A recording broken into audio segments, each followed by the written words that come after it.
Penyuntikan vaksin booster untuk puluhan wartawan di Probolinggo, Jawa Timur dilakukan di Laboratorium Kesehatan Daerah atau Labkesda Kabupaten Probolinggo, Selasa 8 Februari 2022. Sebelum mendapat suntikan vaksin booster, wartawan yang tergabung dalam Persatuan Wartawan Indonesia atau PWI Probolinggo Raya harus menjalani cek kesehatan. Rangkaian cek kesehatan dan penyuntikan vaksin booster pada wartawan ini sebagai upaya antisipasi dan proteksi terhadap jurnalis. Sebab dalam tugas peliputannya, jurnalis kerap bertemu dengan orang baru, memasuki kerumunan, bahkan menerobos tempat kejadian perkara. Dengan mobilitas tinggi, wartawan dinilai sangat rentan terhadap penularan COVID-19 varian Omikron.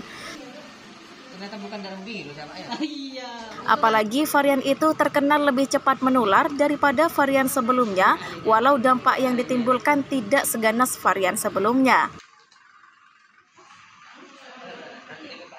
Dan adanya varian baru Omikron ya, ini menjadikan kami memberikan prioritas pengecekan kesehatan dan vaksinasi booster ini. Seperti kita tahu, seorang jurnalis itu adalah salah satu profesi yang rentan terhadap virus COVID-19.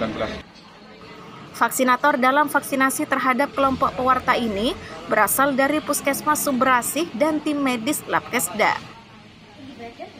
Namun dari sekian wartawan, tidak seluruhnya bisa mendapatkan vaksin booster. Ada beberapa awak media yang tidak bisa divaksin lantaran kondisi tubuh tidak fit.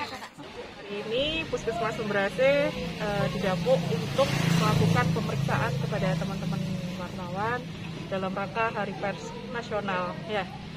Dan juga selain pemeriksaan, kita juga ada pemeriksaan vaksinasi booster ya untuk teman-teman wartawan yang sudah melakukan vaksinasi 2 dosis. Cek kesehatan dan vaksin booster ini merupakan rangkaian peringatan Hari Pers Nasional tahun 2022 di wilayah Probolinggo Raya. Harapannya agar awak media bisa tetap fokus dan prima saat melakukan tugas peliputan, sehingga bisa menyajikan berita terbaru pada masyarakat. Muhammad Ahsan Faradis, Pantura TV, Probolinggo, Jawa Timur.